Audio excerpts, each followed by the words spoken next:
বাংলা তথা ভারতের সকল সাধকদের মধ্যে এক উল্লেখযোগ্য সাধক ছিলেন সীতারাম দাস ওঙ্কারনাথ।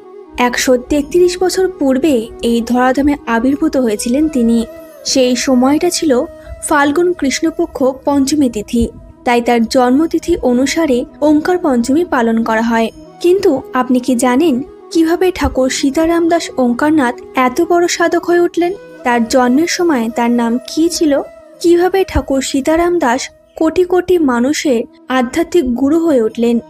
চলুন তাহলে আজকে পরম পূজনীয় ঠাকুর সীতারাম দাস ওঙ্কারনাথের জন্মতিথি অর্থাৎ ওঙ্কার পঞ্চমী উপলক্ষে ঠাকুরের সম্পর্কে কিছু তথ্য জেনে নেওয়া যাক।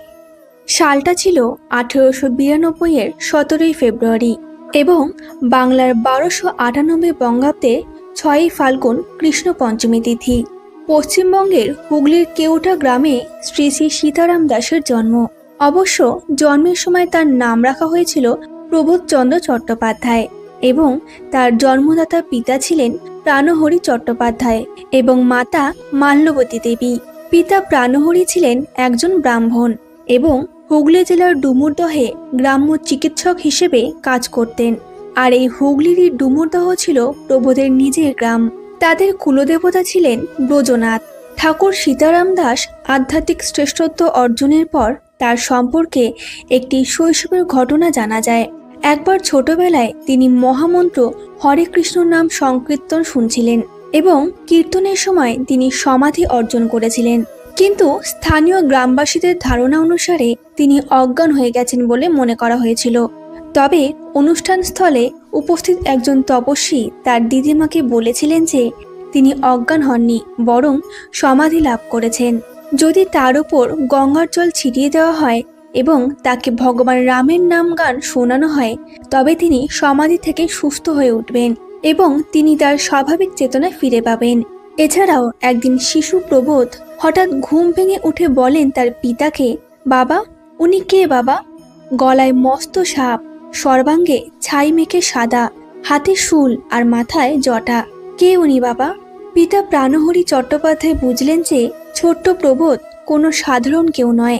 যে ছেলে বাল্যাবস্থায় শিব দর্শন পান সে কখনোই সামান্য কেউ নন, অবশ্যই কোনো মহাপুরুষ বা দিব্য পুরুষ হবেন। এইরকম ভাবেই অনেক ছোট্ট ছোট অদ্ভুত লীলার সাক্ষী ছোট্ট প্রবোধের মাতা পিতা ও আত্মীয় স্বজনরা। এরপর 1896 সালে তার জন্মদাত্রী মা মাল্যবতী দেবী মারা যান। 4 বছর বয়সী শিশু প্রবোধকে তার পরিবারের তত্ত্বাবধানে রেখে যান। পিতা প্রাণহরি সেই সময় 10 থেকে 11 বছর বয়সী গিরিবালা দেবীকে পুনর্বিবাহ করেন, যিনি মৃত্যুর আগে পর্যন্ত এই পরিবারের সেবায় এবং তার পালিত সন্তানদের নিজের সন্তান হিসেবে লালন পালন করে তার জীবন উৎসর্গ করেছিলেন এবং প্রবোধ ছিলেন পরিবারের সর্বকনিষ্ঠ সন্তান। এরপর সীতারাম দাসের শিক্ষালাভের বয়স হলে যথারীতি গ্রাম্য পাঠশালায় তার পড়াশোনা শুরু হয়েছিল। পড়াশোনা চালিয়ে গেলেও তার মন প্রথম থেকেই ছিল ঈশ্বর প্রেমে মগ্ন, ঈশ্বরানুভূতিতে মুগ্ধ। ধ্যান ছিল তার নিত্য সঙ্গী। কথিত আছে এই ধ্যানের ফলেই তার নানা রকম দর্শনও ঘটেছিল। ধ্যানেই তিনি শুনতে পেতেন ওঙ্কার ধ্বনি। তাই পাশ্চাত্য শিক্ষা গ্রহণের জন্য ব্যান্ডেল চার্চ স্কুলে শিক্ষালাভের পাশাপাশি আধ্যাত্মিক শিক্ষাও গ্রহণের জন্য তিনি দাশরথী দেব যোগেশ্বরকে গুরুরূপে বরণ করে নিয়েছিলেন। কালক্রমে তার কাছে চতুষ্পাঠীতে শাস্ত্রের বিভিন্ন শাখায় পাণ্ডিত্য অর্জন করলেন প্রবোধচন্দ্র। তিনিই প্রবোধের নাম দিয়েছিলেন সীতারাম। আর পরে স্বামী ধ্রুবানন্দ গিরি তাকে ওঙ্কারনাথ উপাধি দেন।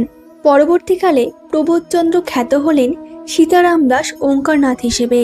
এরপর সারা জীবন ধরে তিনি হরে কৃষ্ণ কৃষ্ণ কৃষ্ণ হরে হরে, হরে রাম রাম রাম হরে হরে মহামন্ত্র তথা কৃষ্ণ নামে প্রচার করে গেলেন।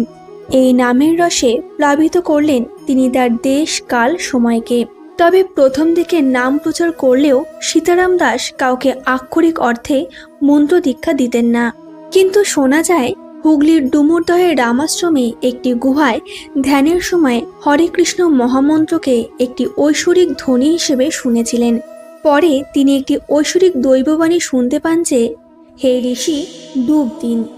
তবুও সীতারাম জনসাধারণকে আধ্যাত্মিক দীক্ষা দেওয়ার জন্য তখনও প্রস্তুত ছিলেন না এবং তিনি সরাসরি আদেশের জন্য অপেক্ষা করছিলেন। এরপর উড়িষ্যার পুরীতে সীতারাম প্রভু জগন্নাথ দেবের বিশেষ দর্শন লাভ করেছিলেন এবং জগন্নাথ দেব নির্দেশ দিয়েছিলেন যে যাও যাও যাও এবং নাম দাও। তারপর থেকেই সীতারাম দাস ব্যাপকভাবে ভগবানের নাম প্রচার শুরু করেন এবং লক্ষ লক্ষ মানুষকে তিনি দীক্ষা দান করেন। শুধু তাই নয়, তিনি ৭৫টিরও বেশি আশ্রম প্রতিষ্ঠা করেছিলেন, ২০০টিরও বেশি গ্রন্থ রচনা করেছিলেন। তিনি ছিলেন অখিল ভারতীয় জয়গুরু সম্প্রদায়ের প্রধান। কলকাতার ডানলপের কাছে প্রতিষ্ঠিত মহামিলন মঠই সীতারাম দাস প্রতিষ্ঠিত মঠ সকলের প্রধান। ওঙ্কার পঞ্চমীর দিনটিতে সাধারণত মহামিলন মঠে দিনভর নানা অনুষ্ঠানের আয়োজন থাকে। সারাদিন ধরে থাকে নাম গান, ধর্মসভা, প্রসাদ বিতরণ ইত্যাদি আরও নানা কিছু। শোনা যায় আত্মীয় স্বজনরা প্রবোধচন্দ্রের অবস্থা দেখে দিকসুই গ্রামের ঠাকুরচরণ ভট্টাচার্যের কন্যা সিদ্ধেশ্বরী দেবীর সঙ্গে তার বিবাহ দিয়েছিলেন, কিন্তু তিনি ডুব দিলেন ভক্তি সাগরে। ফলে তার সংসারের টানও ছিল না। স্ত্রীকে তিনি বললেন, সংসার আর ভগবান একসঙ্গে দুটো হয় না, একটা ছাড়তে হবে। একসময় স্ত্রী সিদ্ধেশ্বরীকে ২ পুত্র এবং ১ কন্যাকে রেখে একদিন সত্যি সত্যি সংসার থেকে চিরবিদায় নিলেন। নাম নিয়ে তিনি বেরিয়ে পড়লেন গ্রাম থেকে গ্রামান্তরে। লোকশ্রুতি অনুসারে ধীরে ধীরে অলৌকিক শক্তির অধিকারীও হয়ে উঠেছিলেন সীতারাম। সারা ভারত পরিক্রমা করে ১৯৩৬ সালে সীতারাম ফিরেছিলেন তার দীক্ষালাভ স্থান ত্রিবেণীতে। সেখানে স্থাপন করেছিলেন মঙ্গল ঘট। তারপর একটি বটপাতায় ওঙ্কারনাথ লিখে বহির্বাস ত্যাগ করে কৌপিন ধারণ করে ডুমুরদহে তার জন্মভিটেতে ফিরেছিলেন।